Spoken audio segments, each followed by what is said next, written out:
pembelajaran yang menyenangkan. Belajar itu menyenangkan. Pada pertemuan saat ini, kita akan membahas bagaimana caranya menentukan periode dan golongan dari unsur-unsur yang termasuk golongan B atau golongan transisi. Tabel periode unsur terdiri dari golongan yang ke atas ke bawah, vertikal, dan periode yang horizontal atau yang mendatar. Jadi sama seperti dalam diagram Kartesius, ada yang horizontal dan ada yang vertikal. Ada sumbu X dan ada sumbu Y. Di dalam tabel periodik, yang vertikal ke atas ke bawah dinamakan golongan. Yang mendatar atau yang horizontal dinamakan periode. Untuk golongan tersusun menjadi golongan utama atau golongan A dan golongan transisi atau golongan B. Unsur-unsur yang masuk golongan utama atau transisi masuk blok S dan masuk blok P. Blok S-nya golongan 1A, 2A, blok P-nya golongan 3A sampai 8A. Seperti yang tercantum dalam video yang kemarin. Kemudian untuk golongan transisi atau B itu masuk di dalam blok D dan blok F. Blok D itu golongan 3B sampai 2B. Jadi di dalam sistem periodik unsur yang golongan A itu yang agak ke atas, kemudian agak ke bawah sedikit, itu yang golongan transisi. Yang paling kiri adalah 3B, 3B, 4B, 5B, dan selanjutnya 1B, 2B. Jadi golongan blok D yaitu dari golongan 3B sampai golongan 2B. Sedangkan blok F-nya disebut golongan transisi B, yang blok F disebut juga transisi dalam. Terdiri dari golongan lantamida dan golongan aktinida. Semuanya ini nanti ada di dalam periodenya, yaitu periode 1 sampai 7. Yang akan kita bahas sekarang adalah bagaimana cara menentukan periode dan golongan dari golongan transisi atau golongan B. Untuk menentukan periode dan golongan unsur, kita harus menentukan dulu konfigurasi elektronnya. Dari konfigurasi elektronnya, kita akan mengetahui elektron valensi unsur tersebut. Untuk blok D, elektron valensinya adalah semua elektron yang terletak di kulit terluar, yaitu di subkulit S-nya, dan yang terletak di subkulit D-nya.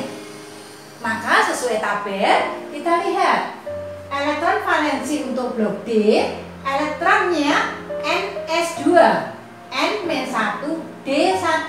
Artinya di subkulit D ada 1 elektron setelah memenuhi subkulit S-nya.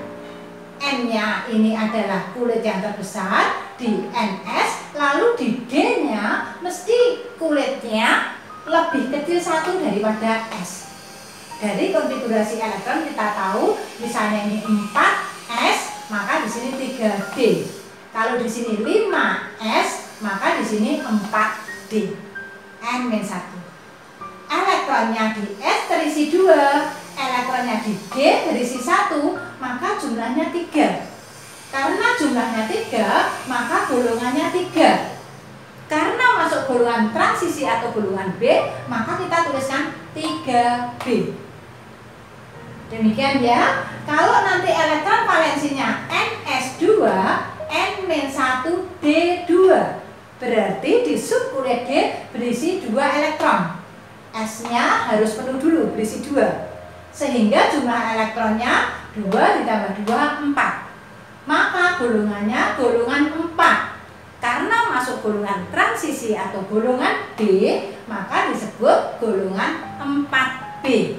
Demikian. Untuk perhatian, D itu yang stabil di elektronnya 5 atau 10. Jadi kalau setelah Ns2, N-1D3, ini adalah 5 elektronnya, sehingga golongannya 5B. Nanti jangan D4, tidak boleh, karena D4 itu tidak stabil. Maka di sini D4-nya diubah menjadi D5 dengan cara mengambil satu elektron dari S. Jadi NS1 N-1 D5. Jumlah elektronnya 6, maka masuk 6B. NS2 N-1 D5 7B. Perhatian untuk yang masuk golongan 8B, kalau elektron valensinya berjumlah 8, berjumlah 9, ataupun berjumlah 10, semuanya masuk golongan 8B.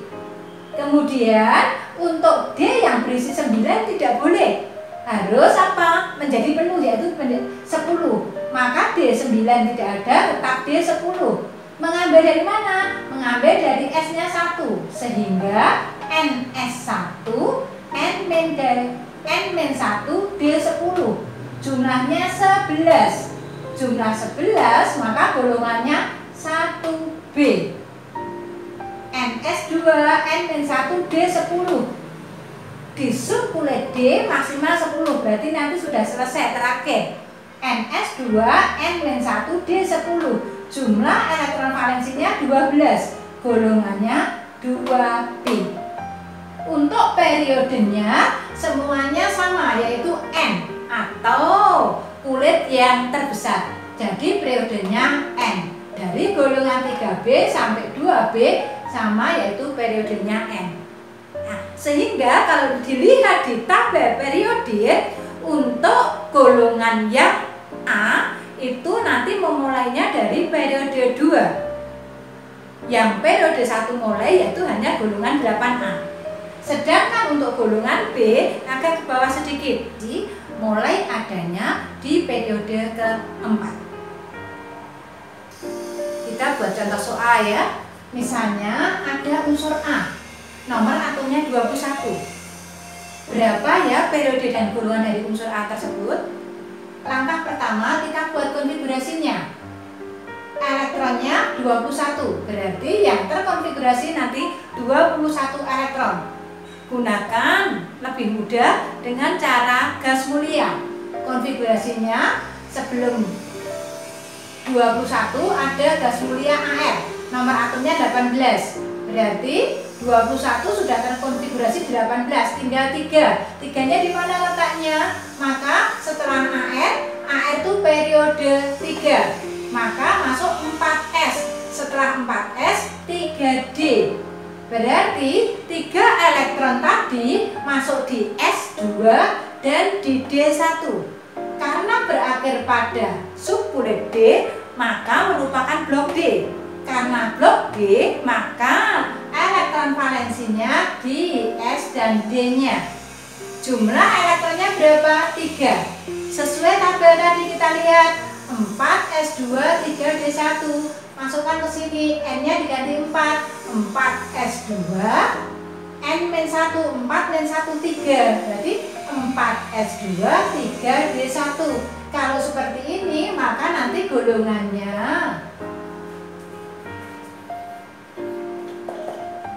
3B. Lalu periodenya dilihat yang terbesar 4. Jadi periodenya 4. Demikian ya. Untuk contoh soal yang kedua, ada atom B, nomor atomnya 46. Berarti konfigurasinya KR36 5S2 4D8. Maka golongannya 2 dan 8, berarti 10. Kalau elektronnya valensi 10, berarti masuk golongan seperti tadi tabelnya 5S2, masukkan NS2 N-1D8. N-nya kita ganti 5, 5S2, N-nya kita ganti 5, 5-1 4, 4D8. Jumlahnya 2 dan 8 10. Kalau elektron valensinya 10, golongannya masuk apa tadi? 8B. Yang jumlahnya 8, 9, 10 masuk golongan 8B. Lalu periodenya sesuaikan dengan kulit yang terbesar, yaitu N-nya, maka periodenya 5. Demikian ya untuk contoh soal yang di subkulit D atau golongan transisi atau golongan B. Untuk golongan B yang berikutnya bisa juga disebut golongan transisi dalam, yaitu unsur-unsur yang konfigurasi elektronnya berakhir pada subkulit F. Elektronnya yang berakhir pada subkulit F nanti merupakan blok lantanida dan blok aktinida, atau disebut juga golongan lantanida dan golongan aktinida. Sesuai tabel, maka nanti elektron valensinya dari unsur-unsur 6s2 4f 1 sampai 14. Subkulit F itu berisi 1, maksimalnya 14. Dan adanya subkulit F itu pada kulit keempat, mulai ada kulit keempat. 6s2 4f1 sampai 14. Kalau elektron valensinya ini, maka golongannya masuk golongan lantanida. Entah F-nya isinya berapa, bisa 1, bisa 2, sampai ke 14, semuanya masuk golongan lantanida. Lalu periodenya yang terbesar, yaitu N-nya yang terbesar, Ns, N-2F. N-nya 6, berarti nanti periodenya 6. Kalau nanti elektron valensinya 7s2 5f1 sampai 14, berarti S-nya di kulit ke-7, F-nya di kulit ke-5. Subkulit F berisi elektron boleh 1 sampai 14. Boleh isinya 2, 3, 7 dan berapapun, nanti golongannya golongan aktinida. Periodenya periode 7. Kita ambil contoh, misalnya ada unsur A, nomor atomnya 58. Kita konfigurasikan, karena 58 elektronnya banyak, maka gunakan dengan gas mulia. Gas mulia yang nomor atomnya di bawah 58 adalah Xe 54. Kita gunakan Xe 54. Xe itu periode 5, maka masuk 6s. Setelah 6s 4f sewedep. Jadi elektronnya Xe 5 4 6s2 4f2. Karena terakhir F berarti masuk blok F. Sehingga kita lihat, oh ini angka 6, periodenya terbesar, kulit terbesar 6. Berarti periodenya 6. Kalau periode 6 dilihat tadi 6s2 4f. F-nya isinya 2, boleh.